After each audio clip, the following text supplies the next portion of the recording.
Okay, There's here we Rick. go. Yay. All right. Whoops. Chair Bercuda, Whoops. Wait a minute. care to kick us off? Hello, this is the meeting It is live. Go ahead, gentlemen. call to order for the special meeting of the Public Safety Committee of the San Clemente. You call a pledge of allegiance. Joe Janis, would you lead us in the Pledge of Allegiance, please? He's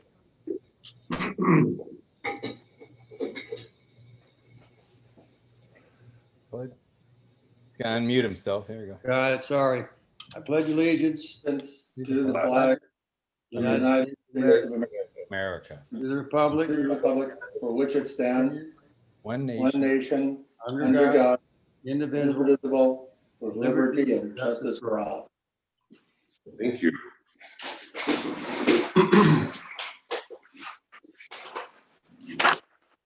Mr. Tanian, call the roll, please. Sir. All right. Let's see, committee member Janis, Here. committee member Leffler, Here. committee member Walsh, Here. Chair Bercuda, Here. and my apologies, Vice Chair Janis. I forgot which meeting we were in. Committee member Lieutenant Manhart. Here. Committee member Captain Malat. Here. And again, apologies, Captain Manhart. All right, and just for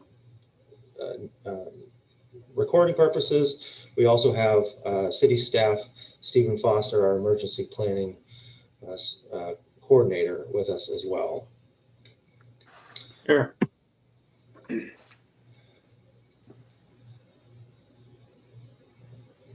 All right. The next order is the minutes of the Public Safety Committee meeting of December 17th. Sir, apologies, we've skipped number 4. It's the special order of business, and we have an introductory presentation today. Of course. We'll go with Stephen Foster, please. All right. Would you like to share the PowerPoint at this point, or would you like to speak first? Yeah. Good afternoon, everyone. Committee members, captains, Adam.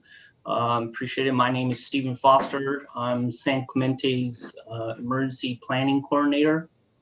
I appreciate you guys having me here. This is a great opportunity to introduce myself and my program, as well as meet all of you and see the path of the Public Safety Committee. So thank you.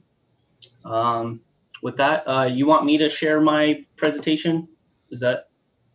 I don't think you have the ability to share. Okay. You want me to share, or are you able to do that? I can do that. Oh, okay.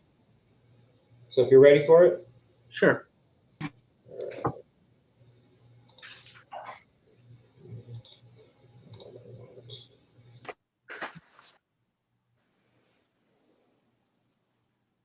Okay.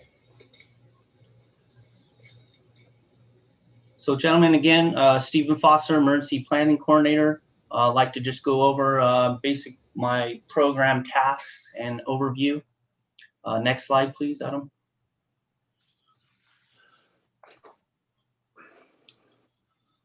This is what we'll discuss a little about, program tasks and overview, how to prepare our city, as well as information during emergencies. Of course, songs is always the biggest topic of the city, as well as questions. I could show you a look of my projects that are happening right now, and then I wanted to provide additional information towards the end. And then I would also be available for any questions to follow on. So a little bit about myself. Since we are a contract city with fire and law enforcement, I am placed under the Public Works Director and Public Works Department. That's a little unique than other cities. Most either fall under fire department or city manager or law enforcement departments. So kind of unique, get to work with all the engineers and a lot of recovery efforts, a lot of resources that the city has. Next slide, Adam. So here are my program tasks. This is what I deal with throughout my program. A little bit about it. EOC management, our Mercy Operations Center is down at the maintenance yard down in Pico by the outlets. We have a small meeting room that can expand into the EOC. I am charged with the readiness of that center, getting it equipped. We have laptops, phones, making sure each phone has the right phone number and such. I provide position binders, kind of cheat sheets to help folks that are in those positions work through and dealing with the event. Try to find grants any way possible throughout the county, and through emergency management, there's a few grants that are offered. Ones like EOC, which law enforcement and fire are very familiar with. This helps with protection efforts throughout major metropolitan areas, as well as the EMPG, which is the emergency management program grant. This is to kind of help us purchase various items like preparedness, paperwork, or maybe we need stuff for our cert trailer, things of that nature. As well as alert and warning. So we're tasked with alerting the public as well as city staff members. We do this through the Alert OC mass notification system. So I maintain certain drills throughout the quarter to test that, make sure it's working properly, as well as maintaining the individuals that are on there on the city staff side. So for each department. Now for the city residents, I've tried to blast a campaign letting them know that this is available during a certain incident or event, but they need to register their information for when they want to hear those items. So that's a little challenge with getting folks registered. Some folks don't want to be bothered, but that is an opportunity to get folks registered. With that, we also have the county can kind of backfill on that. They do EAS, reverse 911, and such. Trainings through those EOCs and the EOC staff. I provide trainings to ensure that they are properly trained on doing that and how that works out for them, as well as city plans. So all the emergency plans for like hazard mitigation, the emergency operations plan, and others such as shelter and evacuation plans. I'm charged with keeping those updated or revised, or even developing those if we don't have them. And a lot of my program is based off of the CERT and outreach to the public, getting those folks prepared. Again, songs is rapidly changing to an active site to a non-active site, but with the fact that they still have spent fuel on site. So that's still ongoing. And then of course, county coordination. One aspect about my position is work closely with other jurisdictions, other agencies who have similar positions, similar to emergency management. We got to work together to see those lessons learned and bring those back to our jurisdictions. Adam, next slide, please. Again, talked a little about these this is what the emergency planning does. Deals anything with natural or human-caused disasters, anywhere from earthquakes, tsunamis, or rail accidents. Provides those plans, make sure the emergency operations plan is updated frequently. Of course, we talked about the EOC and coordinating with neighboring cities, counties, and other agencies. With the fact that, again, outreach is probably the biggest factor of my position. We're just trying to get folks prepared, and we'll talk a little more about that. Next slide, Adam. So with preparing our city, this is kind of the pillars of that, how to get residents prepared. That's developing a family emergency plan, making those emergency supply kits. Now, it used to be just for your home, and now it's reached out to being in your home, being at your work location, or even in your vehicle, because a lot of folks in Southern Cal, they commute, right? So you never know where possibly you could get stranded. And then knowing where to find that information when things arise, either through a social media aspect or the city website. There's other avenues like we talked about, the Alert OC notification system. And then having folks try to plan or have a regular routine throughout the year and checking up on those plans and updating those kits and constantly keeping tabs with where they're finding that information. So these are the pillars on how we try to prepare the public before a disaster. Next slide, please, Adam. So another avenue of trying to do this, we offer Cert Training. So Cert is a nationally recognized program. It offers 20 to 24 hours of awareness training. And there's the list of what is all entailed: disaster preparedness, disaster psychology after an incident, terrorism has been big, how folks can do medical aids, light medical aids, and light search and rescue. Very basic. This is when your normal day-to-day first responders are inundated with calls and such, and folks can kind of help out themselves, their neighborhoods, and their families. So we do at least one training program for the residents throughout the year. This April, we'll be providing another virtual set of awareness trainings. And then soon as the COVID pandemic kind of slows down, we'll have to provide a few hours of skills testing. That's part of it. So another avenue of reaching out to the public and making sure they're aware.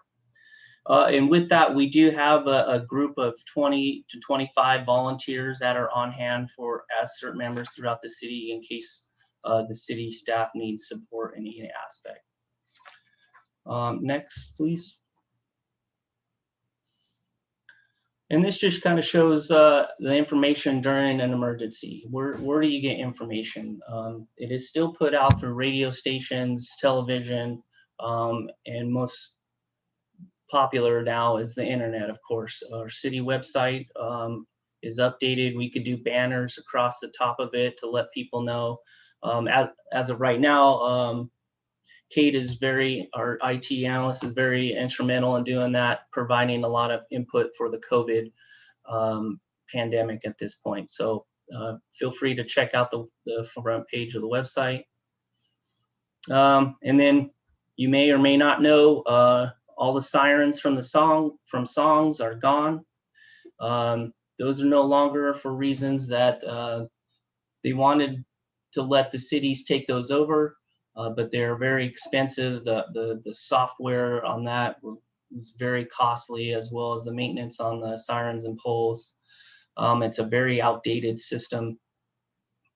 So that's going away. But we are looking into other kind of siren types, most likely along the beach areas for our tourists that come in seasonally.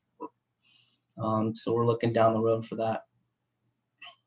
And then these are give you some websites for government on preparedness or response during any disasters. Next, please. So again, the very hot topic is always songs. Songs, as you may or you may not know, is decommissioning. There is no longer spent fuel in reactors, so it is no longer a working site.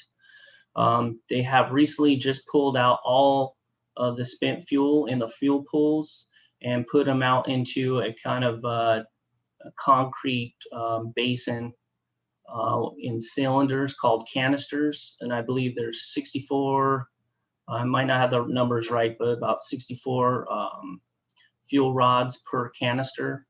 And they have 73 canisters inside these concrete monoliths, basically, kind of decaying, taking in the ocean air to keep the temperature down. So again, we already talked about the sirens. The sirens are no longer available. We are looking into other avenues, other newer technology into trying to reach out to the public in an expedient fashion. The Radiological Emergency Planning Response, so it's called the IPC, Interjurisdictional Policy Committee. That's comprised of both counties of San Diego and Orange, the 3 cities of San Juan, Dana Point, and San Clemente, as well as California State Parks and Camp Pendleton. We meet monthly. We continue to keep planning a response as if it was an active site.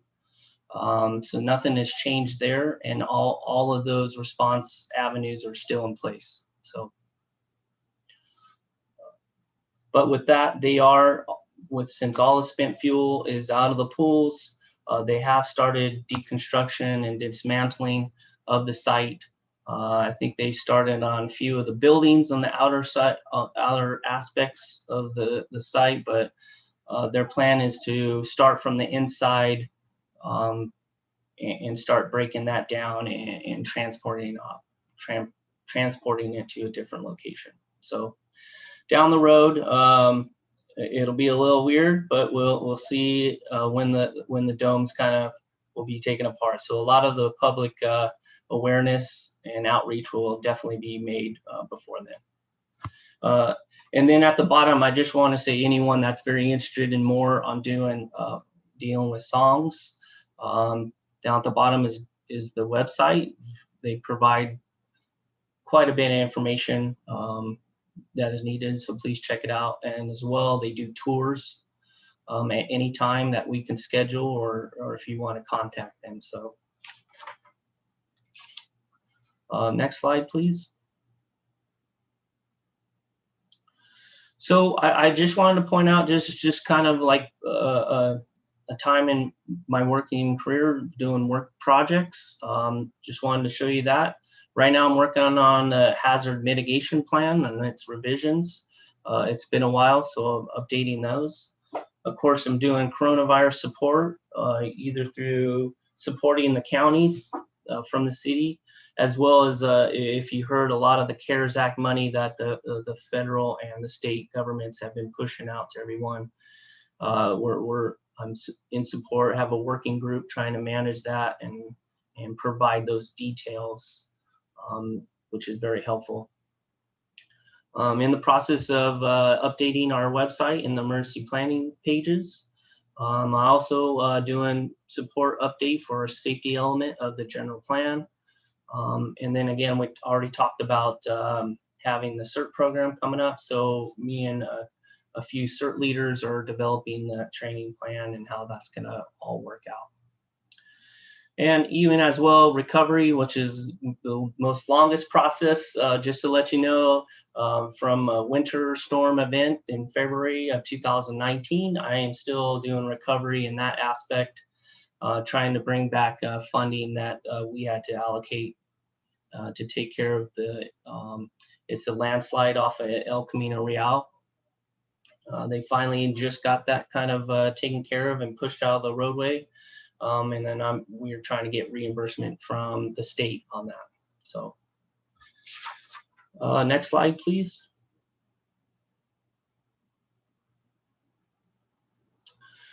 This is my last page, so just wanted to provide more information since this is being recorded, or if any of the committee members are interested in looking into more for reference, you could always contact me for anything related. If I know the answer, I'll let you know. If not, I'll work to find those ways and make sure you get those answers. So as of that, that's next page, please, Adam or Kate. With that, that's the overview of the emergency planning program, and I am available for any questions that you may have. So I just want to thank you again. I thank you for having me on here and provide on what my program does and who I am and introduce myself. So I thank you very much.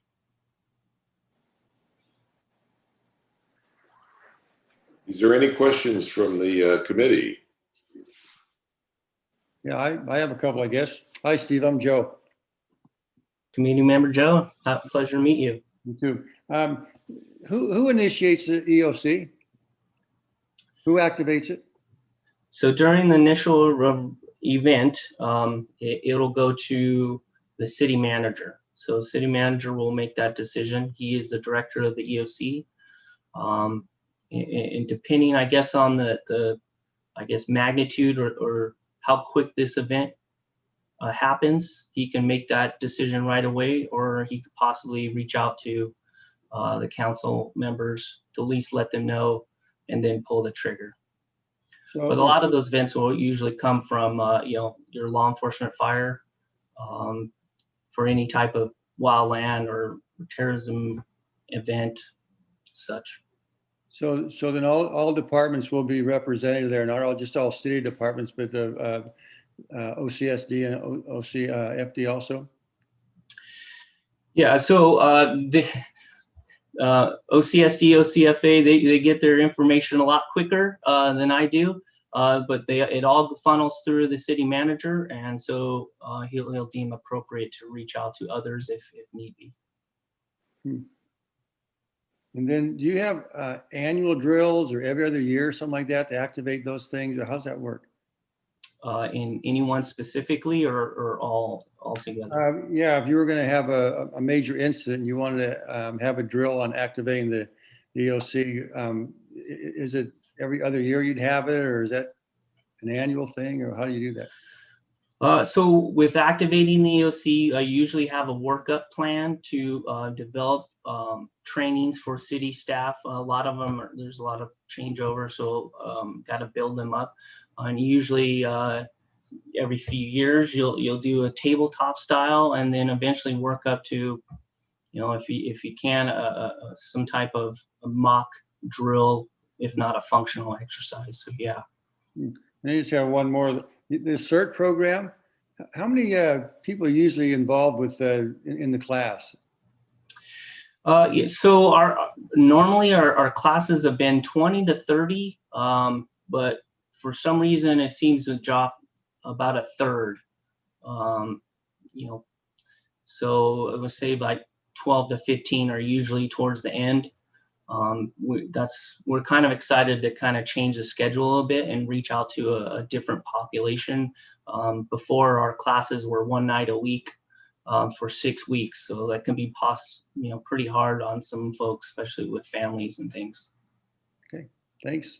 Yeah, so that's why we're excited kind of with the virtual aspect, because the people probably can grab on it and get that awareness from anywhere.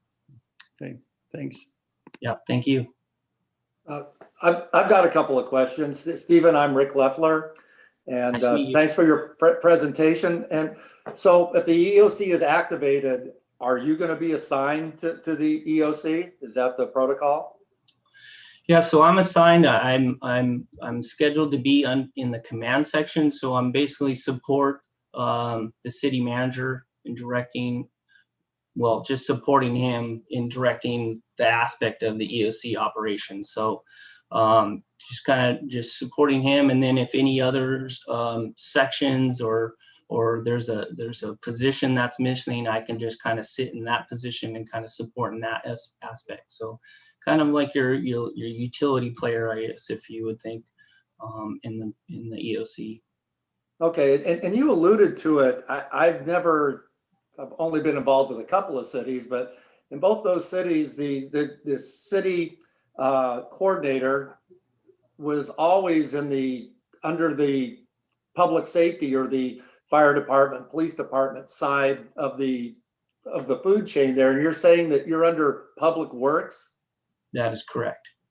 Okay, well, the only, out of all those slides, all things you talked about doing, except for the dirt down in El Camino Real, it seemed like it was all more public safety related. I don't want to put you on the spot, because if you can't answer that, that's fine. But wouldn't it seem that maybe it would make more sense as far as quick coordination, that your position might be better served if it was under the public safety part of the city's chain there? I feel like possibly law enforcement or fire or such would be a conducive environment, but it's work in public works. We still have the same responsibilities and such, and again, everything goes through the city manager anyways, and he makes those directions. So it still continues to work out. Okay, well, I'll just tell you right now, after sometime during the meeting, I'm going to discuss the possibility of looking at that to see if it would be more effective to have your position on the public safety side. Yeah. And the one last thing, so if there's a breach down there on these canisters at San Onofre, right now we have no way of mass population alert? No, we do. We have the Alert OC mass notification system through the city. For backup reasons, we also have it through the county. Under OCSD is the Emergency Management Department division of the county. They have the same capability in every location in Orange County. They also have other abilities like the Emergency Alert System, which is the reverse 911. They could reach out to everyone. They also have different other capabilities like WIA, which is alerting from the cell towers, and then different texting kind of abilities through Nixle and such. So they have, a lot more capabilities. Okay. But I wanted to add on my position and where it falls. Again, I think in the beginning I added that because we're a contract city, for whatever reason, we don't fall into law enforcement or fire, but I think it's in public works. And the position is mostly mine, Dana Point's and San Juan's is mostly because of the Songs nuclear plant. So, Okay. so that's what makes it a little bit different, a little bit more unique. Well, Stephen, thank you for your hard work. I appreciate it. Yeah, thank you so much, Rick. Appreciate it. Stephen, I have a couple questions. Gary Walsh. The EOC, will that be located at City Hall? Say that did you say relocated? No, the EOC, is it located at City Hall? No, it's located down at the maintenance yard, 380 Pico Building N. It's across from the outlets. It's a utilities building. Okay. And there's a little conference room in there where the EOC basically comes out of a closet and we build it to, it's modular, depending on the size and aspect of the event. Right. And do you guys have a backup generator for power? Yes, it does down there. All the yard facilities down there has backup generation.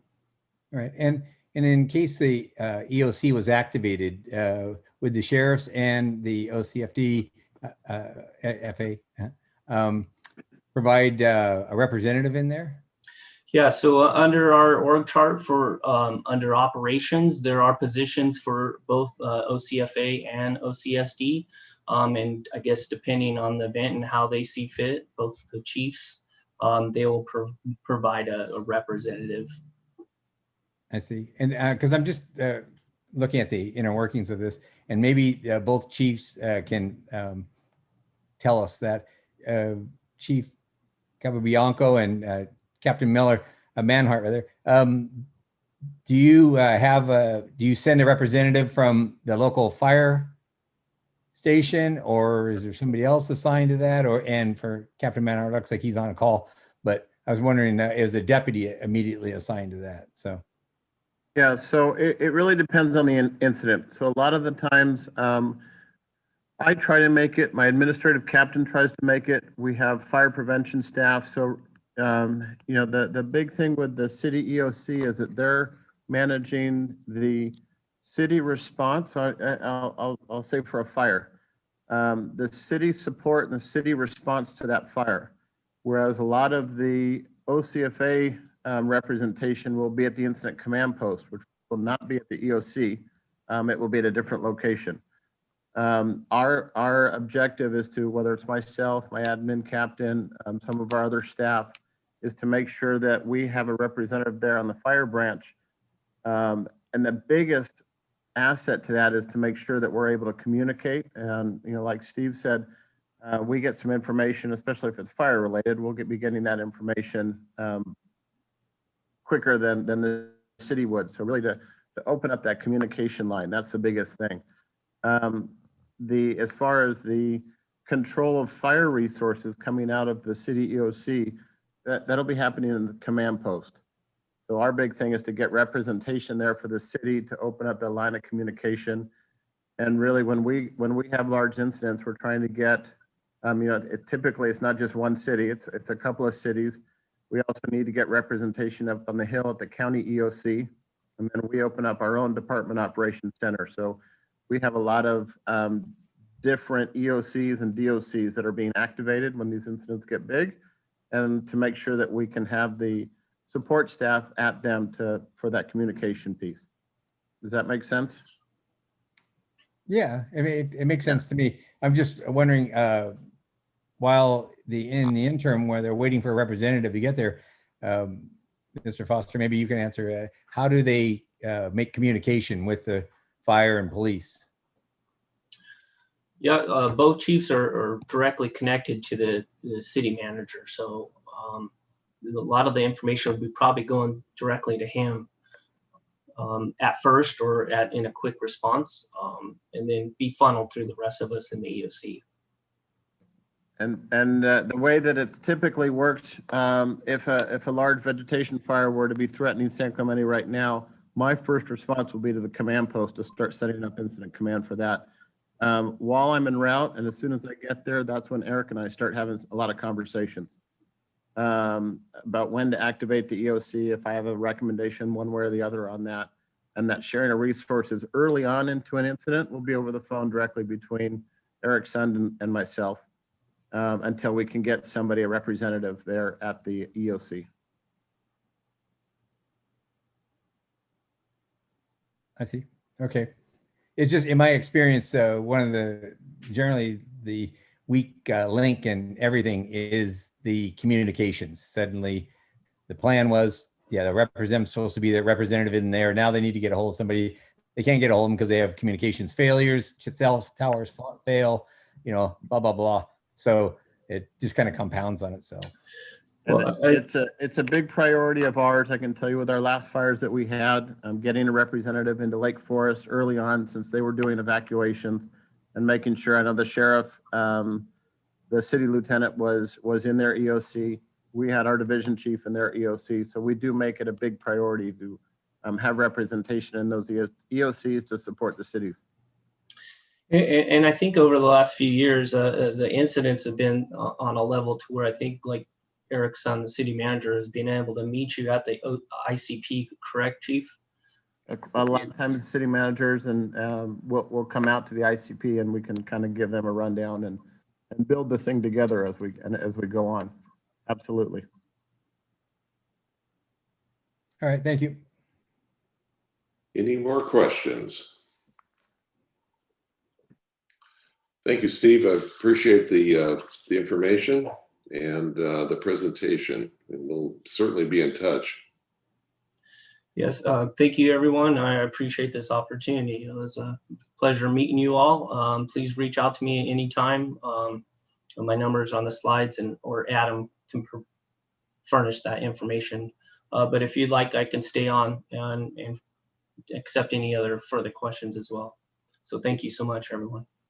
Great. Well, stay on if you'd like, and you never know. Probably have some more questions regarding communications and things for you. Perfect. Okay. All right. Seeing that we have no other questions at this point, I'm going to go to item number 5, which is minutes. We're looking for the minutes of the December 17th meeting. If we need to get concurrence and pass the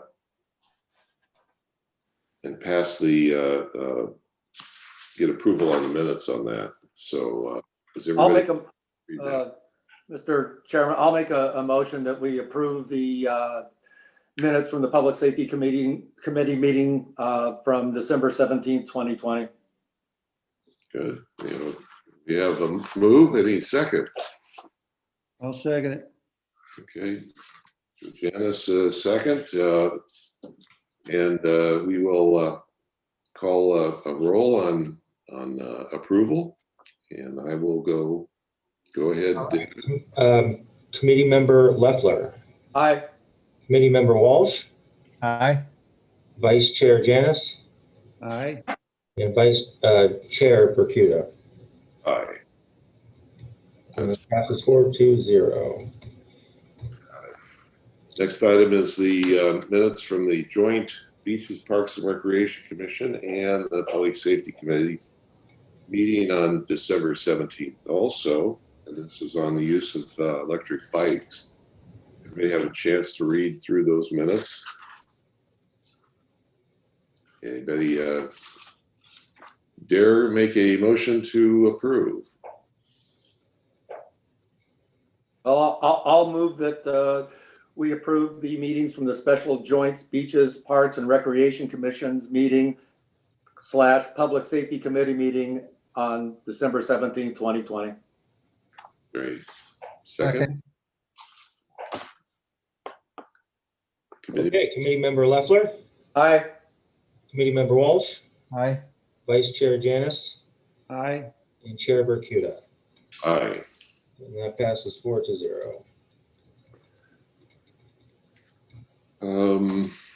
Mr. Atanian, anything on number 6, oral and written communications from the public?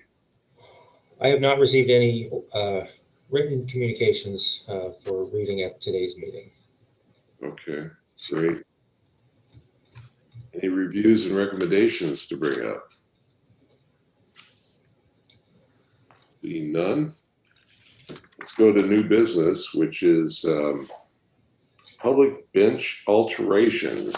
Mr. Atanian, would you tell us what we're going to do with this one?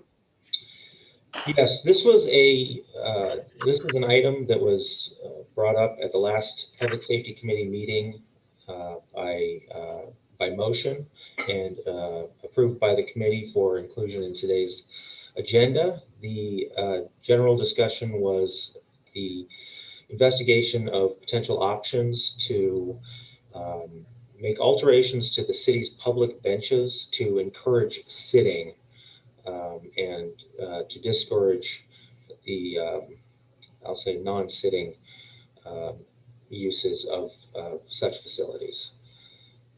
I can give a little bit more background on some of the possible options, but I think the committee's capable of discussing it. But I'll leave it up to the committee.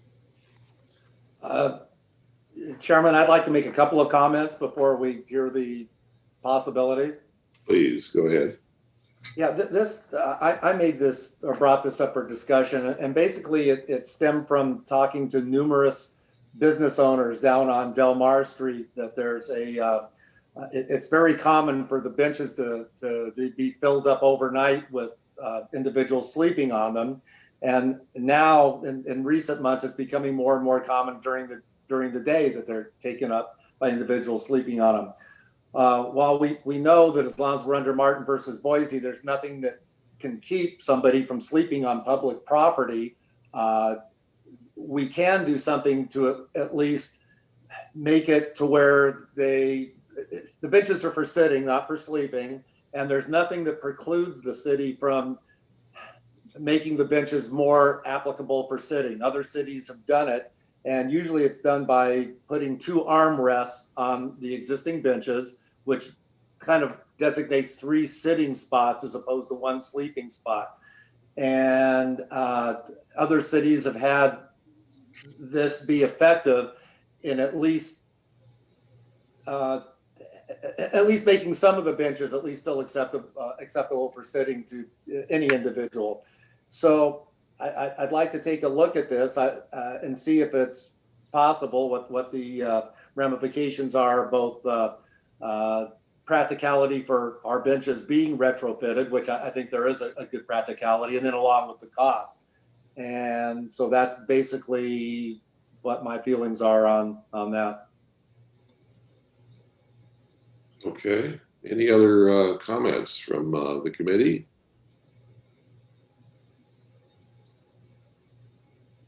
Okay. We're just talking about the city-owned benches, right? Because then aren't the benches for the public transit, all those are not owned by the city? Is that correct? Or Yeah, this would just be basically the city benches, and it's predominantly on Del Mar. And I will say I was contacted by somebody because apparently some benches, and I think these are at the beach accesses down at Lost Winds and whatever, were actually donated by families of people that erected them, and they were concerned about altering those, and that would certainly have to be something that would be addressed. This, you know, the ones that were donated by private people, the city couldn't just go out and do anything with those. Although about half the people that contacted me said we don't want them touched. The other half that donate them said we're tired of having people defecate on them, and we're looking for anything that could stop that. So that would have to be addressed separately from just the city-owned benches. Got it. Now, is Sea Summit part of the city-owned benches? I think that depends on which part of Sea Summit you're referring to. If it's around the parks, Yeah. the parks are city property. Okay. How about the trails? There's some lookouts and spots on those trails that have benches. Yeah, the trails I think are a little bit different. I think they're part of a conservation easement, and it's a nonprofit organization that owns them. However, they're required to be maintained for public access. Mm-hmm. So I don't know offhand if those are technically city property that we would be able to have as much input on those benches as we would in other places. Additionally, I will say that it's not the same for all public transit facilities, but there are a number of public transit facilities where the city, we essentially take the role of maintaining those facilities. And so some of the bus benches actually are within our ability to modify. And I'll say, you know, at this point, I think this item is a discussion. But what I would recommend to the committee is, if this is something that the committee is interested in looking at, it seems like it could be good direction for the committee to essentially assign this as something within one of this committee's existing work plans. And as I think about it, while our idea of technology is probably more electronic-based technology, I think enhancements or upgrades to existing city facilities may be something that could be under the purview of technology review.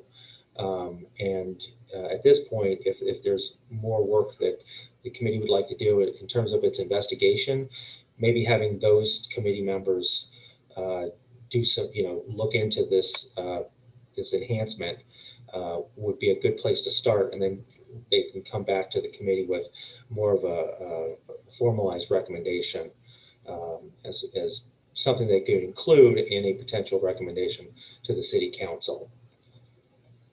You know, it's just a thought I've got here is on park benches is it really a public safety issue or is it a public works issue? It's the same either way. I mean, if we make it not very comfortable to sleep on these benches that have little armrests and stuff, they're going to be just go down on the ground and sleep on the ground, I guess. You know, it looks like a public works thing of actually doing the work on those. So that's just a comment that I've got. I kind of agree with that, Nick. You know, we can get off on a lot of things in our committees, but I'm not sure if the park benches is one. I think it's a good idea that someone looks into it, but I'm not sure if it's our part to do it. So that's a good point, Nick. Yeah.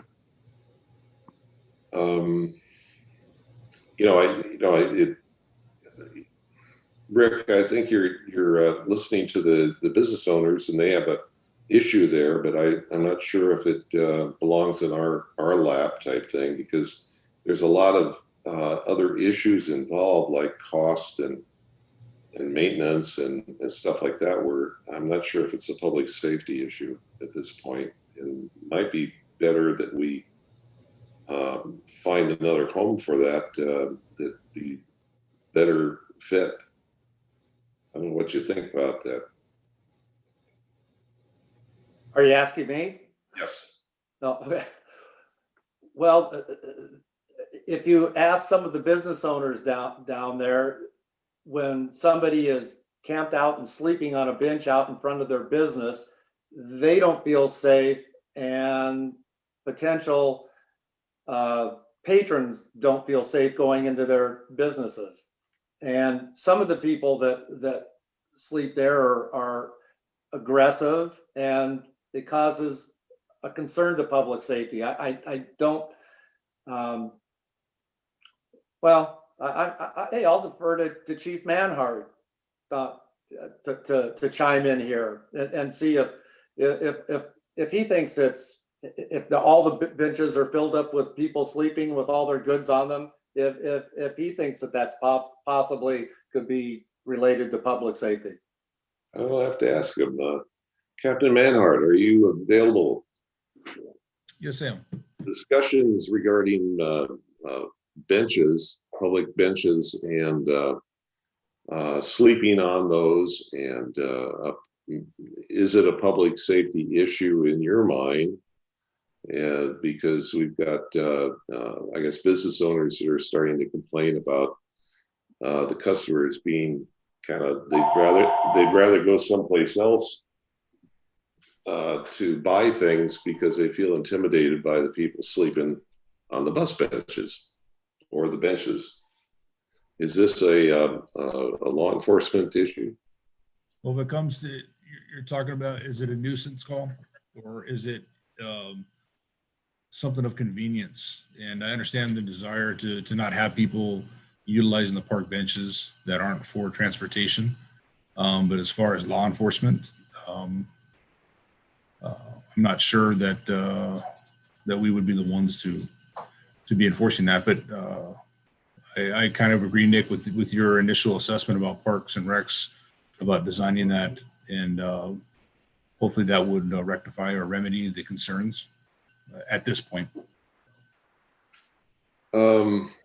Sleeping on a bench, is that against the law? I mean, I'm looking at the law enforcement aspect of the thing. If it's not against the law, then we're not enforcing the law necessarily. Yeah, we don't have a violation on the penal code, nor do we have an SCMC saying that you're sleeping on a bench. Yeah, so it's a nuisance factor, I think. Yep. The community is, it just doesn't look real attractive. Well, okay, I'll just end this up. It's kind of like the broken window theory. That's kind of like the idea, which is a public safety issue. If you want to go whether it's enforced or not, where something's enforceable, then why are we talking about the e-bikes? It's legal to ride an e-bike. We shouldn't even be discussing it. it's not always about enforcement. It's about public perception, and that's it. But I'll just withdraw this and send it to Public Works, and we're done. If that's your wish, go. Let's do that then. Absolutely. Any other comments regarding the benches? Okay. Let's go to unfinished business. Item 9, we have communication and disaster preparedness project updates, and I am offering a little bit of insight on that. Now, Steve Foster may be interested in some of these comments here because he's probably involved in this. But City of San Clemente relies on the Orange County radio communications for its services. It has, from what I learned, has 22,000 radio units that cover the entire county. Both cities and law enforcement, the sheriff's department uses the county system, the fire department uses the county system, the city, San Clemente uses the county system, and they have these channels all over the place, and it's unusual. I'm used to one agency in charge of their own particular radio services. Telephone communications handled by commercial services like AT&T and such. And then there's also other radio services. Telephone communications handled by commercial services, complemented by the county system of the RACI system, which is the Amateur Civil Emergency Services. In times of large-scale emergencies and disasters, when conventional lines of communications are overwhelmed or fail, these RACIs, which is the ham radio, folks, have been developed nationally. It's a national program, but we do this locally, developed in a viable means of communication resources for transmitting voice and data through the county, region, and state. The problem we got is that when the county system actually fails, and it could do that, there's a number of fail-safes that the county has, but if the regional problems become such, the RACIs folks are designed to take over communications for the city and law enforcement and fire services. Hopefully it doesn't get to that point, but we still have to have that. That's a secondary one. Let's see, we're looking at I'm looking for a agenda item for next month. And what I'm recommending is that we need a coordinated survey of the city's disaster communications system, and to identify additional radio transmitters, receiver sites for proper radio coverage, specifically on the RACI system. Right now, they don't have complete coverage because of the topography of the coast. A lot of that coastline is dropped out because they don't have coverage, line of sight coverage to those areas. And we could have tsunami problems and flooding problems that way that we need to address. We want to identify additional radio transmitters and receiver sites. And but to do that, we got to provide funding for equipment and maintenance. And then, of course, on the other end is that we have to have routine exercising and drill of the system. Without doing disaster drills on a routine basis, the the system just kind of sits there. There is a coordination between law enforcement, fire services, and city services. And it's called interoperability, where they all can talk together on their frequencies, and it's coordinated through the county. It's called Control One. My experience in law enforcement says that if you could have that capability and a resource that's available to you, but if you don't know it's there and you don't exercise it, it becomes, nobody knows it's there and you can't use it. And in times of emergencies and disasters, it's very, very important to communicate and do it well. So that's what I'm hoping that we can agendize that for next meeting, and that's the direction I want to go with this particular operation, is to improve the existing system and get some cooperation from the city folks on that to do that, which could take some resources. Any comments? See, no comments. Good. Okay. The reason I don't have a comment is that I'm not very, I don't know much about this. Maybe Steve knows a little bit more, if they've already done drills like this, and is it going to be something that's feasible for the city to do? I mean, I know sheriffs have their communications, and so does the fire and things, but I'm not sure how they all intermesh in and how they would. So I need some more information on something like this. So if I may, I know on the RACES groups, a lot of them, they test their abilities almost weekly. A lot of them meet up for coffee, or they'll do hide and seek radio transmissions and such, most weekly. On my CERT program, I got a handful of RACES individuals, and they are constantly doing it. They reach back all the way to, the Hawaii at certain times. So that capability is there. Those folks are still doing that, even though we're not seeing it. It is kind of it is very important, maybe a little outdated, but it's still important just for reserve and other avenues of capabilities. But one thing I did want a question I have with bringing in like Mr. Krudinger's and his mesh nodes. I believe those pieces of equipment are now turning digital, and probably need a power capability. So I'm just wondering how those will continue to work if maybe there's a power outage and such. So there's a lot of concerns and maybe discussions to have, just to make sure that those backup systems are able to work, not interfere with any other lines of communication that are already established as well. So thanks. Right.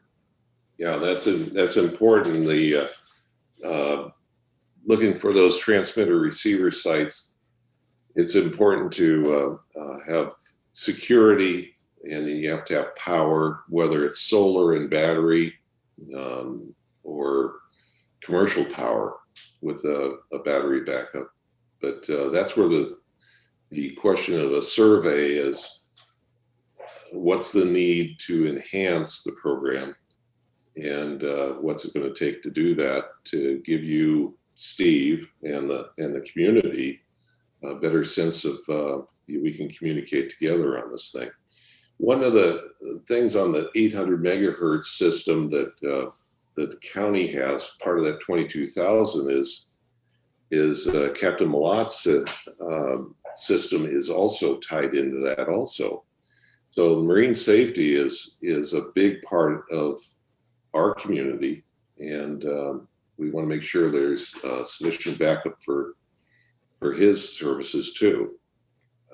It always is very, very helpful to when you need help is to be able to yell help and somebody will listen.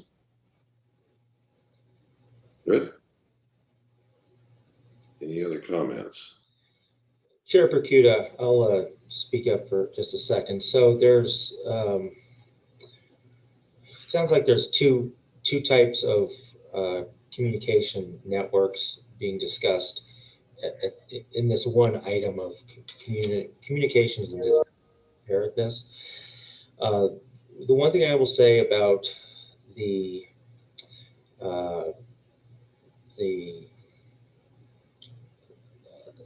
survey to identify locations for additional technologies, that I think it's putting the cart before the horse to discuss doing a survey before that technology is reviewed through the technology review work plan project, presented to council, and then given the approval to devote staff time to creating such a survey. The work plan project for communications and disaster preparedness does not really include that type of work for a program that the city is not currently involved in. So I prefer to tease those two things out and keep that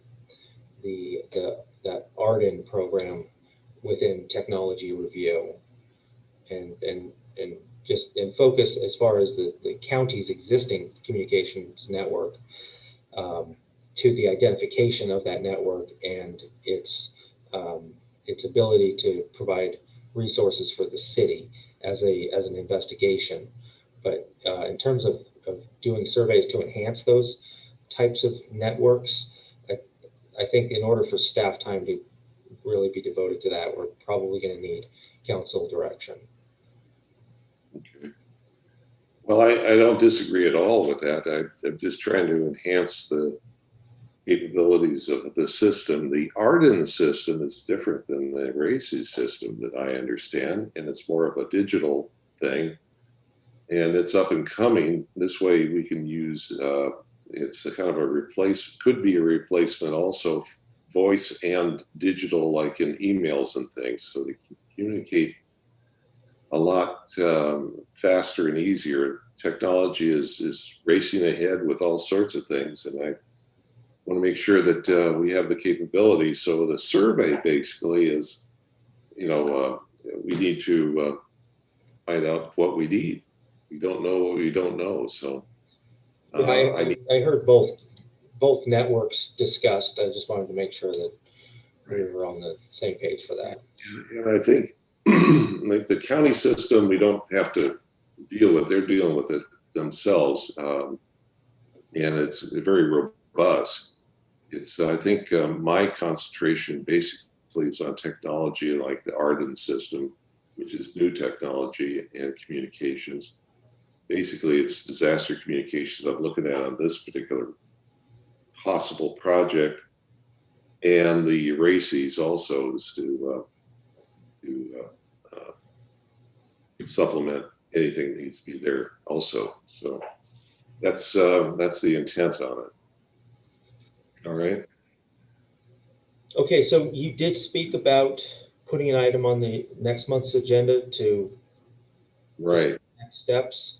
Because we can't recommend anything to the city council unless we have agendized it and then we approve it and go that. And I would say it may be worth this committee's time to discuss how they would like to present things to the council. Staff's perspective on this would be providing more packets of information with multiple things at one time rather than one thing here and there. I know there's the council's going to see a number of things from the committee in the coming months. So that future council meeting planning, it may be of benefit to kind of figure out a game plan on that while we start discussing things for What, their future consideration. what I don't want to do is make more work for everyone involved. I don't know the procedures that Public Work has and OCSD has, and also OCFA. I'm not even sure if this will mingle into what you guys have or not. And if we're going to create a study that you guys think that you're not even sure how this is going to work, there's a lot of moving parts here. I'm just not sure how I can even vote on this right now. I don't understand it. Right. And I'm not sure either. Before I put too much together on it, I'd like to make sure that if the committee is interested in pursuing an enhanced disaster communication system, I'm here to start moving that direction. So Steve, would you be the one to talk to explain all this stuff to me? Maybe, and sometime get together and explain what's going on here, because I don't understand it. I could do my best. Unfortunately, it's like speaking Chinese most of the time. But I do have those individuals that know it really well, and I can present them to you to have those discussions, or maybe bring them aboard a meeting type like this if you guys would like. Nick, who's on the committee with you on this one? Is Is it you and Gary? It's probably Gary, yeah. Committee member Leffler. Oh, it's Rick. Rick, you're on all of them, man. Let's see. Yeah, it's Rick. Yay, Rick. Yeah. Well, that. Committee member Leffler, you're muted. Okay, sorry. I don't understand all this either, but I think Nick's just asking to put it on the agenda so it can be discussed, and then maybe Steve could even come back and during our next meeting and explain some of this, or Joe, you could certainly talk to him in between times. But I don't think it's not on the agenda, so I don't think we can discuss it too much anyway. I think Nick wants to put it on the agenda, and in the meantime, staff or whoever will put together some more information for us. So isn't that your intention, Nick? Yes, exactly. We can keep this on the agenda under unfinished business, and next month provide a further update on the topic. Got it. Yeah, I could provide paperwork by that time, so that at least you can can look at the paperwork and see if that makes any sense to you too, because some of the stuff can get esoteric real quick. It's like going down a rabbit hole with this stuff. It can be very technical, and I'm trying to bring it down to so we can talk about, and some basics there that could be very, very good. Okay. So we'll keep it for unfinished business for next time, and so we can get a better feel on that. And so just for clarification, so is there going to be somebody that's going to be able to put together a packet or something, that maybe an outline or bullet points or something that kind of clarifies this? Yes, that'll be me.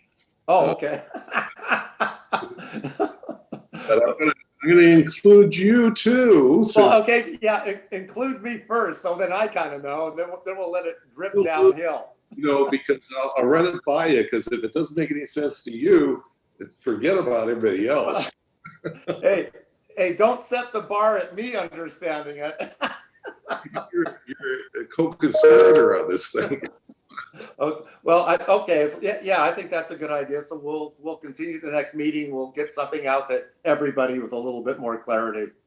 I think that'll work out real well. We got the resources. I just have to, get the go-ahead to do this stuff. And I'm just bringing this stuff up to say, hey, is it worth pursuing? And I feel it is. So we'll go that way. Okay with that, Mr. Atanian? Okay, the second item under unfinished business, item B, is the homelessness project update.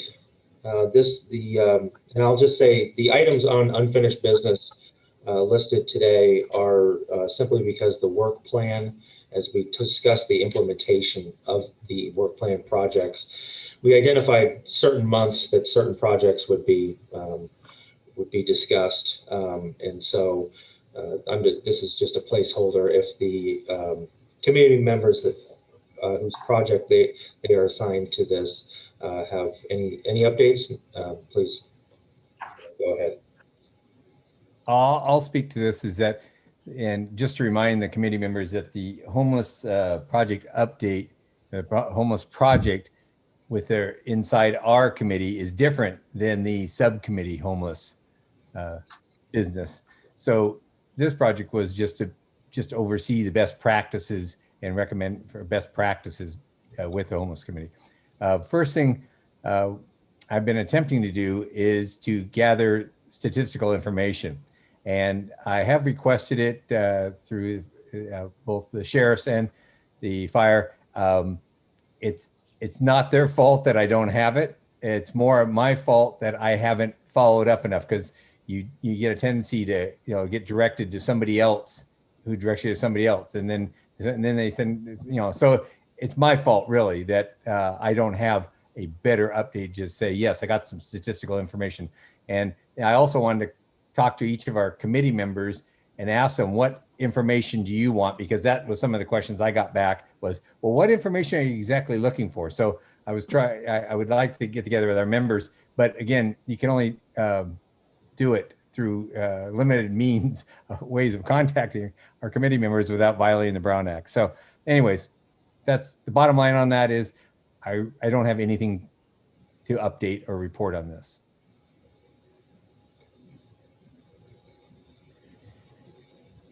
I'm looking at regarding the homeless thing. Rick's issue regarding the bus benches. Is there a parallel in that?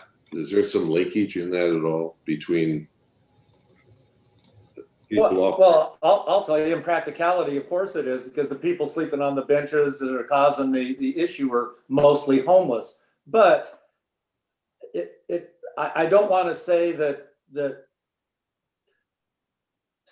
a project to put armrests on the benches is to somehow limit the homeless. I mean, it's a slippery slope there. And yes, it will probably affect the homeless more than it affect everybody else, maybe, but most everybody else just sits on the bench anyway and doesn't lay down. So I don't know. It's not an anti-homeless campaign. It's a issue to, I don't know, beautify the downtown Del Mar area, if you want to say. But it's the homeless situation that brought this issue to fruition.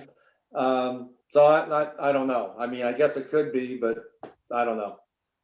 Yeah, well, that's what I'm thinking, is that that is not exclusively just one way or the other, but it could be linked to the homeless committee issue we're involved in. Right. Well, I think you're right. I think the people downtown, the business owners downtown, certainly consider it a homeless issue. Well, it's not a dead issue, but it's it's something to think about. Part of the entire package, I guess. Okay. Any other things on homeless? And go to C, which is legislative review project. And that's Gary. Anything on that? And again, I don't have a ton to update you on. Nick, you sent me the link you sent me was very good. Kind of encapsulates everything. So that was very good. The legislature was out for December, Christmas. They're back in, and suddenly they're very busy again. So again, it's probably more for me that I need to follow up. I sent out emails. I made lots of phone calls to lots of people, and have got almost zero response back. So it's really just a matter of me following back up and pursuing that. And perhaps during the time I had sent a lot of that information was over the Christmas break and during those holidays and other such things. So I need to call it now, really, is what I need to do, because now they're back. They're all back fully staffed. So that link I sent you, if you look in the upper right-hand corner of it, if you stop it, it says subscribe or unsubscribe. You know, you can subscribe to it yourself if you like. right. It's a county source. So Yeah. that gives you there. Okay. Item D. Committee, I apologize, Nick. I gotta go to another meeting with the department, and I apologize for the scheduling conflict. But unfortunately, I'm not gonna be able to stay for the rest of the meeting. So if you guys have any questions, please email me and I'll get back to you as soon as possible. Okay. I have a quick question. How long are you going to be our chief? Until you fire me, I'm gonna be here. Oh, okay. I thought since you got promoted, maybe they run you someplace else. No immediate plans. I'm still planning to be here unless you guys have other desires. Hey, Chief, real quick, could you tell me what Lisa's last name is? It's a hyphenated LeBron Flores. Okay, thank you very much. You bet. All right, guys. We'll see you. Thanks. Got it. Thank you. Okay, Neighborhood Watch Program update. You want to start, Very good. Rick? You want me to? Go ahead, Joe. Okay, so we met with Lisa LeBron Flores today. Yeah, and we just wanted to get on the same page with what's happening. As you know, we divided the city up into 12 different districts, and we talked to her to find out what are the neighborhood watch programs that are already working. And what she's going to do, she's going to get us a list of the active ones that she knows of. She's going to write an email to them first to let them know what's happening, that as the Public Safety Committee is starting to expand this program. So what we're going to do is once we get the letters from her, we'll get with Matt in Adam's department, who made the maps out with us. And we're going to take one district at a time, and we'll get the homeowners associations that are in these districts, and that will be, of course, one watch program. And the ones that are already active we'll have in there. And then all the other parts of that district that don't have a block program, we're going to try to designate the areas and try to come up with a way that we're going to get some block captains to do that. And we'd like to do that with every district in the city. Rick had come up with the idea of maybe having in charge of each district one district captain, who then the block captains will report to. Steve, we also thought about with your CERT program that once we get this up and going, that we might be able to use the neighborhood watch block groups to get interest in that CERT program. So we hope to, by the end of this year, we hope to have all of those districts sectioned off into blocks and find out which are the ones that are active. We're going to get a hold of the HOAs to see if there's interest there. So that's by next month, we hope to have the information from Lisa and have all the ones that are operating right now and all the HOAs. And so that's what our goal is next time. She's going to get her email out to the existing ones, and then we'll have our list, and we'll have some kind of a method of attack on this thing. So that's about what we talked about. Rick, you got anything else? Yeah, the only thing to add is also during this year, once we get figure out what we have already in place and what we don't have, also we're going to reach out and a few different methods and try to get some volunteers in place also that are ready to plug in when we actually kick this thing off. Yeah, one thing we also talked about, it's if this thing does get going like we hope it does, it's pretty difficult to get Lisa to go out to every neighborhood watch group and speak with them. So, with technology now and with streaming and everything, we were hoping down the road that we could have set programs, annual programs for each year, for each block captain to get and to stream it. So those are some of the things that that we're thinking about doing. But once again, this first year is just to organize and get our game plan going. So by next meeting, we're going to have a little bit more for you. So.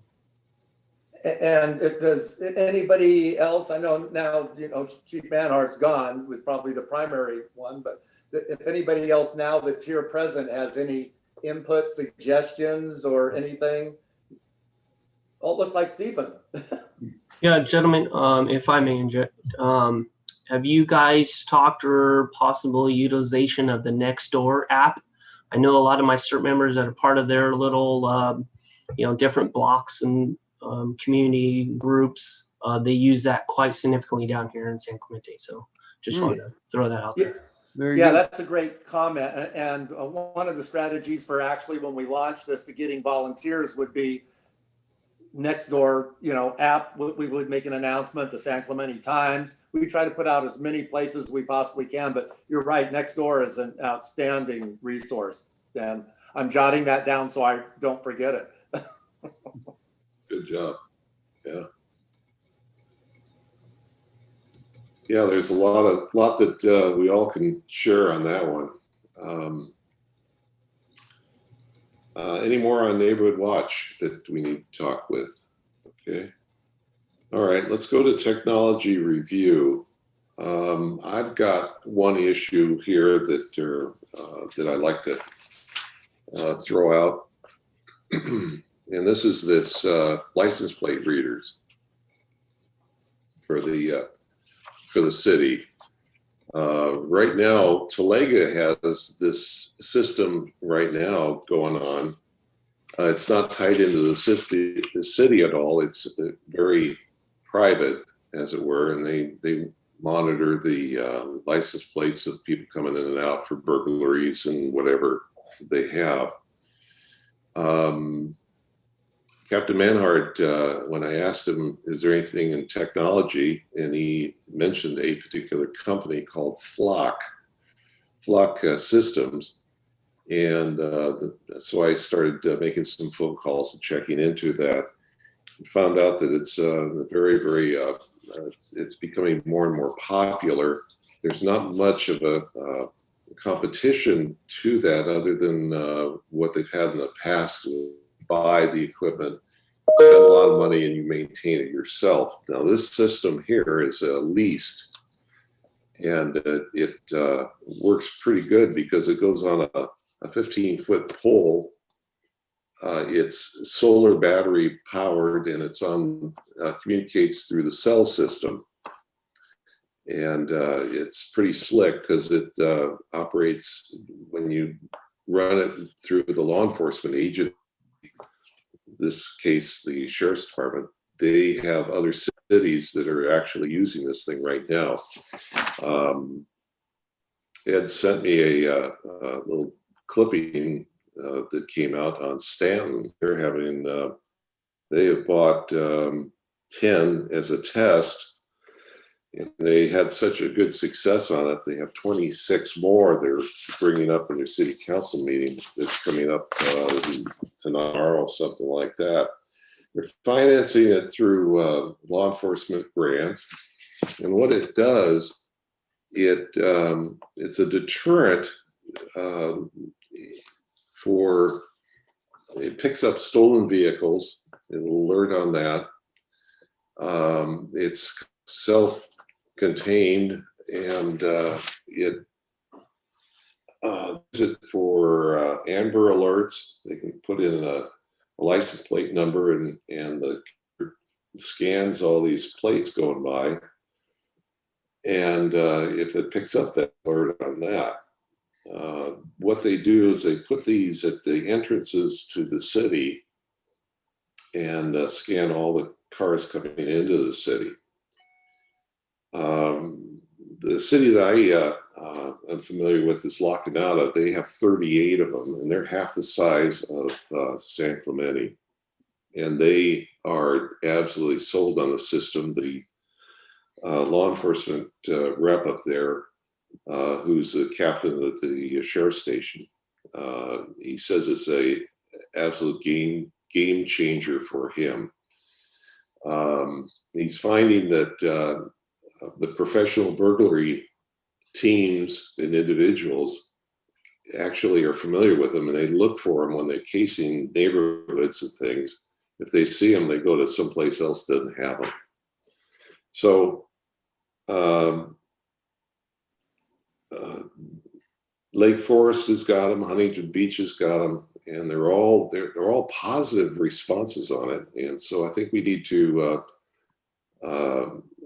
bring that up as an agenda item, and that's one of those technology things that could go for us. And Adam, I think you know, when you're talking about a package of different things going to the city council, this could be one of those to add on. So, for example, you know, if you're talking about costs, the Stanton one, they're looking at $100,000 a year to lease these things, but they're financing it through law enforcement grants. And you know, if the grants are available, hey, let's consider it. So putting together a package of what would do, how to do it. The vendor has been out, he's talked to the city manager, made a presentation. He's, like I said, talked to Captain Manhart, and they have suggested sites, gateways into the community that would be good to start with. So we have at least something to talk about, and a proposal. So there's something on that. Any questions from the committee on this? Hey, Nick? Yes, Gary. Yeah, hi. I'm curious, how much were they, like, let's say for Talega? What are they paying? What are they leasing, buying, and how are they paying for them? Well, the vendor told me that it's about $2,500 a year per unit. It's hey Nick, Yes. in Talega, yeah, Talega uses them. Talega's homeowners association pays for them. If you go by the year, it's $2,500 per camera for the lease. If you sign a 2-year lease, the price goes down to $2,000 per camera. And it's, like I say, it's the Talega Homeowners Association that's paying for theirs. And also, just to add, it's not just license plate readers. They are license plate readers, but that's not all they use them for. They can also use them for crimes committed, and the witnesses say it was a blue Honda minivan that left the location.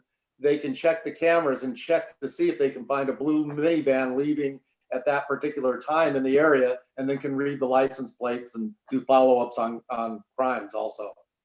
Absolutely, and they've also linked them with the Ring doorbells of watching their different vehicles now. So it's got all sorts of capabilities, and I think it'd be a benefit to our community as far as public safety concerns are. Any other comments? So if we can now, Adam, is that something for unfinished business for next time, or should we agendize this? It can stay on unfinished business. I think from what I've heard, it sounds like the next step for this would be more of a presentation with some documents, potentially a presentation if we can get one from a representative. But really, the full scope of this this particular piece of technology, and what I can do is agendize it, and I'll find the right place in the agenda. But if the committee is comfortable with taking action on it, I'll agendize it as such. The committee doesn't need to make a vote on it now because it's part of the work plan. And so it's just whenever the committee members working on this project are ready for this to go for a vote of the committee, that we can agendize it. Right. But I would just recommend, due to the scale of this particular product, I would recommend that we publish as much as we can for the public's review ahead of time, so that we can get any public comments that the public may want to submit. Right. And it gives us time to look for financing possibilities. You know, we can't really go too far because of the grant thing, you know, but what kind of opportunities are available? I think a discussion about financing options is very appropriate for anything that the council would consider, because one of their big questions is going to be, what is the fiscal impact of this? So in terms of benefit to the public safety budget as a whole versus the cost to provide the service, I think that information would be very well received by the council. Yeah. Pay for it. And Nick, you've been in conversation with the rep from Flock already. Could you contact him and see if maybe he's available for a presentation at our next meeting? I'm sure he will be. That's his business. And, he's a regional representative for Southern California, so I certainly can. And, I see that there's interest in that, so you know we can work at that. We can work with Adam on that as far as setting that up. Okay. Like we're getting some of these things done here. Let's see. Okay. We'll go to item 10, which is reports of the committee members and staff. Police services, Lieutenant Captain Manhart is excused himself. Let's do fire services. Chief Captain Bianco, please. Good afternoon. Thank you for the chance to give you guys an update. A little bit about what I've been working on for the past 26 days or so is the vaccination rollout. So New Year's Eve, the healthcare agency and the County of Orange reached out to OCFA and the operational area fire departments for some help with operationalizing their plan. So what the OCFA did and Chief Fennessy offered up was that we came up here. I've been working out of Santa Ana for the last 3.5 weeks, working on an incident management team, working to really bring ICS structure and some coordination to what the HCA has been putting together. By no means has the fire department taken over the vaccination plan. It is still HCA and the County of Orange's project or event. But what we're doing is we're helping to bring the ICS to it. We have currently we have 2 pods, super pods up, and to kind of give you basically what our marching orders were, is that we were tasked to come up with a process to get 3.2 million people vaccinated twice by July 4th, to remove any obstacles that might inhibit people from receiving the vaccination that want to kind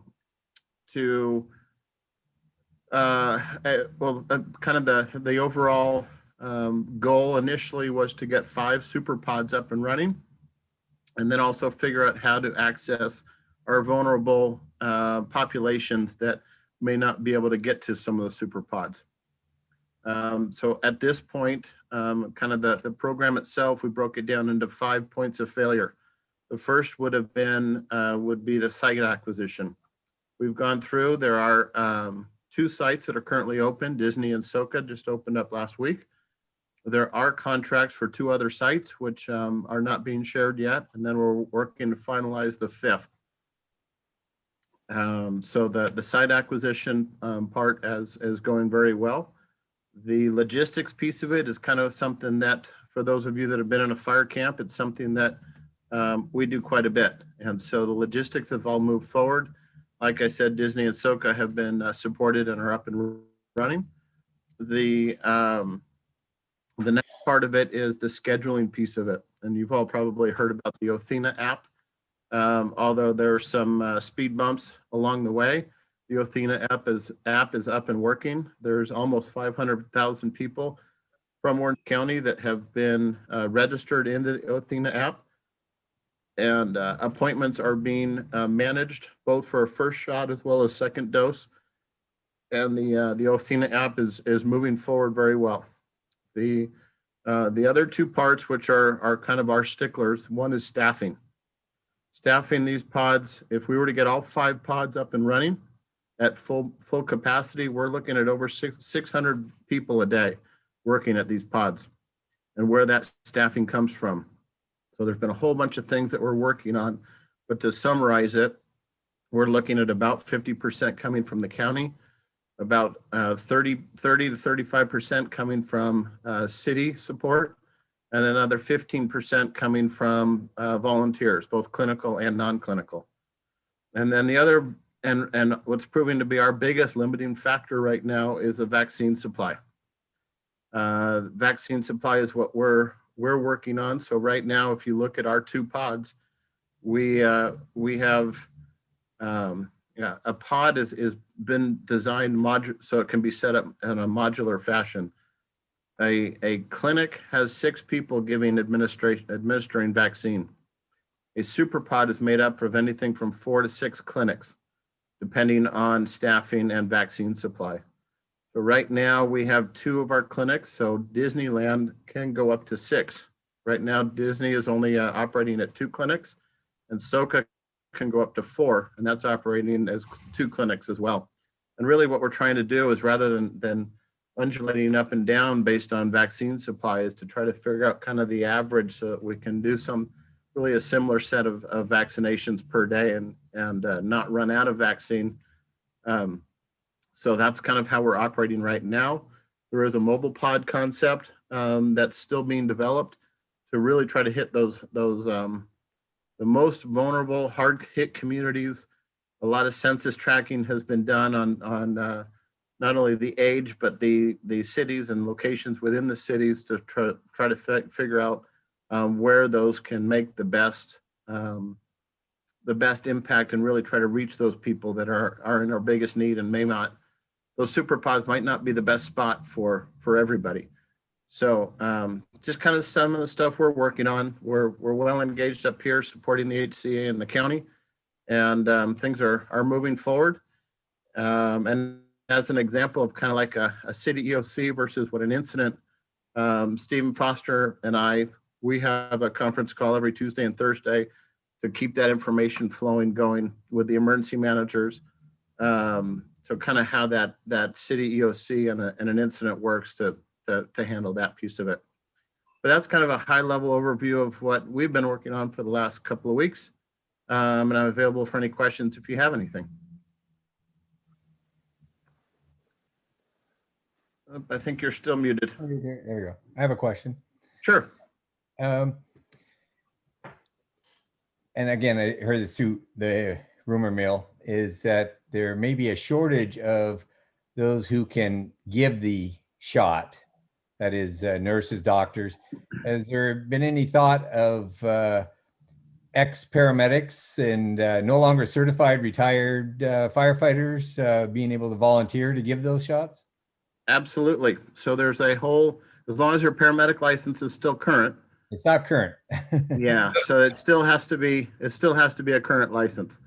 Unfortunately, my ex-paramedic license doesn't help me either. So that's really the hard thing, especially when it comes to the clinician piece, is to make sure that those individuals are vetted, and it's strictly guided by the state EMS as far as paramedics, doctors, nurses, dentists, pharmacists, and the people that are able to do it. For a while there, they were looking at EMTs being able to, and they can administer there's been something put in place to where they could actually administer the vaccine. But the hard thing is that they're not allowed with their license to draw up the vaccine.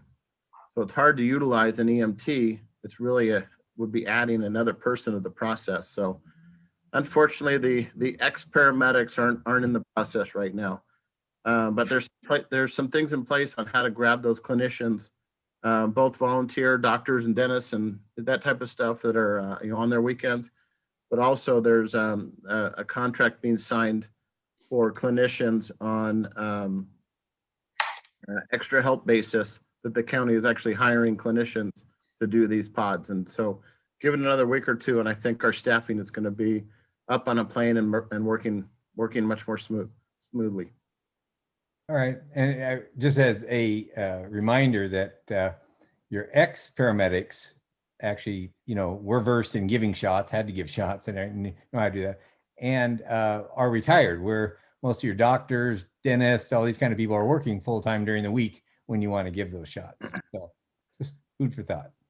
Yep, no, I completely agree with you. It really is at a state level, and once again, there's still a requirement for a current license.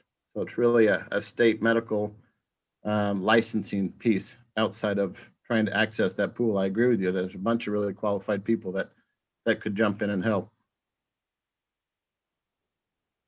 And I'll jump in just for a second. I was going to discuss this during my report time, but it's most appropriate here. The city's website has been updated that includes some information about these pods and the Orange County's the countywide effort to get volunteers. So if any members of the public are interested in that, or if the committee's interested in passing that information along, there's a flyer on the city's webpage, which you can find by on the home page. There's multiple places where you can click on COVID-19 updates. At the top of that, when you hit that link, one of the first items on that page is an update from the county, and that flyer that's there, it even has a QR code that you can scan to obtain additional information. But it's got other ways of contacting the county if you're interested. And Adam, I had a question for you. If you did volunteer to participate in these things, I know it goes everything from traffic direction and stuff like that out there. Would you have to get the vaccine, or would they give you the vaccine prior to having you participate? That I do not know. My information. I know. It ends at the flyer is available. Okay. Yeah, the Disneyland one, if you'll volunteer to work there, they will give you your vaccine. And remember that the biggest thing that these pods are working on is that no vaccine goes to waste. So at the end of the day, as you have a couple of open vials, they need to make sure that none of that vaccine is going to waste. That's good. If you get on a waiting list or something. Yeah, that's it. That's a good way to where they can use some of that for the people that are volunteering at the pods. So make sure that nothing's wasted. Chief, how's your staffing going with COVID, and how many guys in your department has got it so far? So it's interesting. There was an article, I want to say the LA Times, about LA County Fire and the significant drop that they've had with their cases. They were saying they're at about 73% of their department has been vaccinated. We were right around 55% that have chosen to voluntarily be vaccinated. I just had my second shot. Our numbers, early December, we had about 60 to 70 people off positive at any given day. And the last one I just saw this morning, we had 3 people that are off. Sure. So our first vaccination was about 28 days ago now. So I think we're starting to see an effect of that. So our numbers are looking really good. I don't have the scientific facts to show that it's a result of the vaccination, but our numbers are definitely looking good, and a lot of our people have at least received one vaccine. Do you know how many of your people actually got the virus? I don't have that number. I don't. Thank you. Now, are law enforcement considered first responders for this purpose of getting the vaccinations early? So if you look at the state tiering and the county is, as the policy group, is really following those state tiering guidelines. And if you look at that, it actually has fire and law as the phase 1B. But what it does is it has healthcare professionals, anybody who's EMTs, paramedics, people that are running medical aids. So what they've done is they've included a lot of the high-risk law enforcement, especially in those high-risk neighborhoods, that nowadays, if you look at what they're carrying, they're the first one on scene of a lot of the medical aids, carrying Narcan, full arrests, being the first ones often to start CPR in these incidents. So they've qualified certain high-risk law enforcement, and they've moved them into that first tier to get them vaccinated as well. But technically, fire and law, outside of the medical piece, we're on that phase 1B. Got it. Good. Anything else for the chief? No? Thank All you right. guys for your time. I appreciate it. Thank you very much. Yeah. We'll go on to marine safety. Chief Malat. Good afternoon, committee members, and thanks for the opportunity to give you an update. 2020 numbers are in. We had just over 2.6 million beach visitors.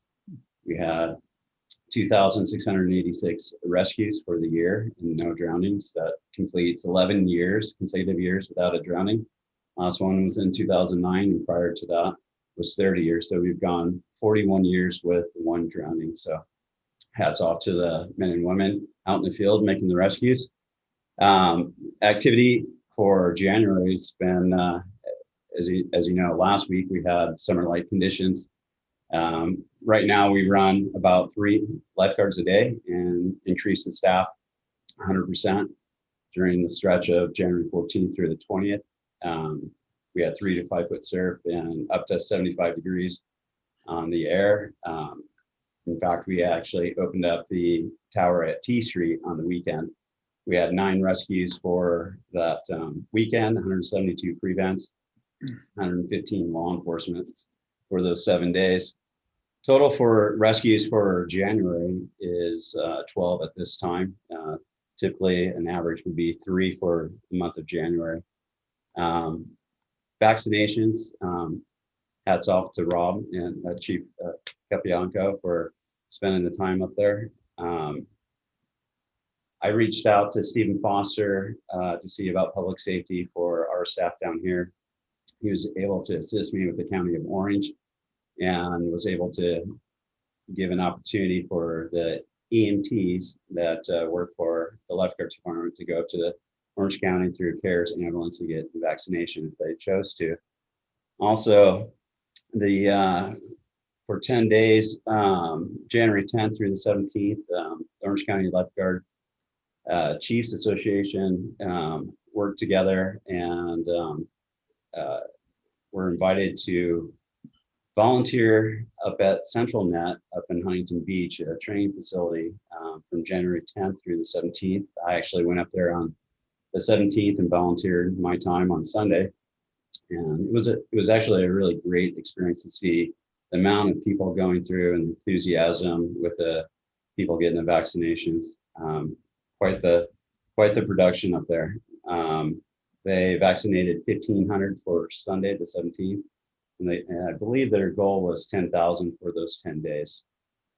So the opportunity existed for all the lifeguards that were eligible, those who were 18 and above, not just for San Clemente lifeguards, but also for all the coastal lifeguard agencies in Orange County. So that was a great thing. We have lifeguard tryouts coming up February 21st. We're looking to recruit some excellent women and men to join our team. And tryouts will be conducted at lifeguard headquarters. Something that we're doing different this year, you have to submit your applications online just for a COVID safety plan. So all the registration, screening, all that will be taken outside and not inside the headquarters. So if you know, or you guys want to try out, but if you know anybody who is eager and wants to have a great job during the summer months, please send them my way. Let's see. How cold the water is. Yeah, well, the water started this morning off at 56. Yesterday, I don't know if everyone got a chance to look at the ocean, but it was angry yesterday. Yeah. The wind blew all day, I would say the high 30s and gusts up to 48. and Sarah was 6 to 8 plus, and we were flying red flag, which is hazardous conditions. And this morning it was 4 to 6, and now it's probably 2 to 4. It's definitely calmed down, but that water temperature, I was kind of surprised because it started yesterday at 59 and it only went down to 57. So I would expect it to drop down a little bit more the next day, but hopefully not. So for tryouts, I remember not too many years ago, it was in like 70 degrees, which is unheard of, but we'll cross our fingers and hope that we have some more water for them. Our operations, lifeguard operations is 8 to 6 now. The sun's going down just before 6 o'clock, so we're here to 6. So if there's anything, for the public that are viewing, if there's anything that they have questions about, or if there's an emergency on the beach, they can call our business line from 8 to 6, 361-8209. Report it to us. Outside of those hours, you can call 911 and we'll get dispatched through on call. So unless anyone has any questions for me, thank you for the opportunity. Well, I really appreciate you giving us that insight on it, because we really need your component to pull all this stuff together and be out of the water. 56 degrees. Oh, mackerel. Thank you, Nick. You're welcome. Thank you. I don't have anything particular on my mind at this point. I've given my two work plan ideas, which I'll be following up for the next meeting and with our sharing with our members here. So I'm going to open it up to the committee members. Mr. Janis, you're muted. There you go. Yeah, we had another break-in down at T Street. We've had a homeless guy living down there for 6-7 weeks, something like that. And he started out pretty nice, and he started being kind of belligerent and talking to the young girls and stuff. And anyhow, ended up breaking into a house. He was kind of if you saw the video, it was kind of scary, he was yelling and screaming in the house, and the people went next door. But anyhow, Captain Manhart knows all about it. He talked with the guy, and they ended up arresting the guy, and he's he had I think they got a restraining order against him now. But 3 or 4 years ago, we had another homeless break into one of our houses and lit it on fire. So it seems like we're having a lot of incidents down T Street. In fact, I think we're probably having more than anywhere in the city right now, whether they're mob parties or kids going to the hospital because of stuff like that. So Captain Manhart's, he's pretty well on top of it, and so does city manager, and they're having a meeting with some of the people down in that area tomorrow. So we're gonna try and hope to find something we could do to lessen the responses we have down here. I don't know, Rick, we have a park bench down there or not. That'll help to put some dividers. So that's one of the things we're dealing with that down here. And other than that, we don't have much going on. Good. Rick, do you have anything to? Well, again, I just want to thank Mr. Foster for coming in and giving us some valuable information. And it seems like he's going to be a really good resource going forward in many of our work plan components. And I want to also we should acknowledge Chief Malatz. I mean, having one drowning in however many years that is with this much coastline is crazy good. I just, so we should really acknowledge the great work that our marine safety is doing. Yeah, absolutely. Concur. Gary Walsh. Just dittos to what Rick was saying, and also towards the fire and police. I think they're all doing a admirable job under these conditions. Where you're having courts, demanding that the sheriff release prisoners, and some of the different laws that are in place, and with the COVID laws and everything else, it's a difficult time for our first responders. So I applaud them. They're doing a good job. Thank you. Good job. I concur. And city staff. Go with the Mr. Artanian. All right, I have one update, and it's related to the current status of the e-bike regulations. At the Beaches, Parks, and Recreation Commission's last meeting, they did take votes to forward a recommendation to the City Council in regards to particular amendments to the municipal code related to e-bikes generally. So I'll give you an update on what those are. The first motion, which was approved, is to include in the park rules a prohibition of motorized vehicles, e-bikes, and bicycle vehicles on turf areas within the parks. There was no consensus related to taking action about making any changes to regulations related to the inland trails. However, the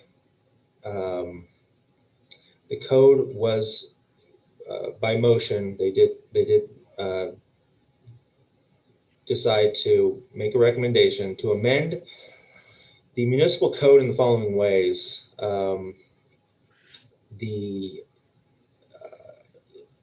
For section 1232-130, which is related to the beach trail. I'm sorry, it's that section is not related to the beach trail. Give me 1 second to find that section here. I'm off. While that's loading. They did decide to add Mariposa Bridge to the list of areas where bicycles need to be walked, reduce the speed limit from 10 miles an hour to 5 miles per hour, and include bicycles are required to yield to pedestrians. And now that I'm looking at it, let me find this. 12.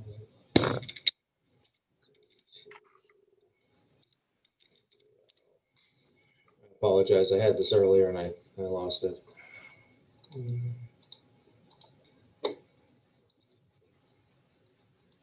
Okay, now that section, those changes are being made to the section entitled Cycling, Skateboarding, and Similar Activities on Pier, the Access Road, Beach, and Beach Trail. So just to confirm, the Beaches, Parks, and Recreation Commission decided to forward a recommendation to the City Council that effectively would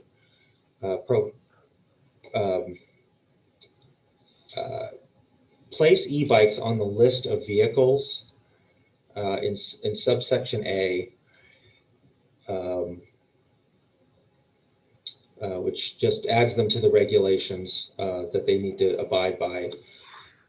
They would be required to stay off, I should say, walk those vehicles on the Mariposa Bridge, reduce the speed limit from 10 miles an hour to 5 miles per hour, and include that bicycles are required to yield to pedestrians. The staff working with the BPR Commission told me today that they're planning to go to the February 2nd City Council meeting, which is next Tuesday. So that ends my update on that. And I have no other updates, but I am available if there are any questions that I can answer. I have one. Just for clarification, the Mariposa Bridge, where is that? The Mariposa Bridge is it's north of the pier, south of the North Beach trailhead. Now, is it the wood and metal actual planking bridge that goes? Yeah, it's the one that was damaged a few months ago, maybe 6 months ago. one of the landslides. But yeah, it's the metal framed bridge that has I think it's an engineered wood product Okay. on the flags. That whole bridge, that thing is called the Mariposa Bridge then? Yes. Okay, all right. I wasn't quite sure myself. Clarifying that. Great. Any other questions for the staff? Good. Good. So, if seeing none, we go to adjournment. So, adjourn our regular meeting. Well, I'll make a motion that we adjourn this meeting to reconvene at our regular Public Safety Committee meeting to be held at 3 p.m. on February 25th, 2021. Via telecom. My apologies. The date on the agenda is wrong. It's actually a Tuesday, which is the 23rd. Jeez, Adam. Okay. Is the time at least correct? The time is correct. Okay, I'd like to amend my motion to adjourn this meeting to reconvene our regular Public Safety Committee meeting to be held at 3 p.m. on February 23rd, 2021. Yes. Second that. And before we do a vote, just to just remind the committee, this is the first regular meeting of the committee because of the action that council took to make the committee modify it from ad hoc to a regular meeting. So the notification that we send out to the committee members will be a little bit different. But what we'll be doing is publishing the agenda online with all the documents. We anticipate either Wednesday or Thursday of the week before, and the notification will be provided to all of the committee members at that time. So with that, I'll take a roll call. Committee member Leffler. Aye. Committee member Walsh. Aye. Vice Chair Janus. Aye. And Chair Bercuda. Aye. All right, that passes 4-0. We will see you all next month. What time? Thank you.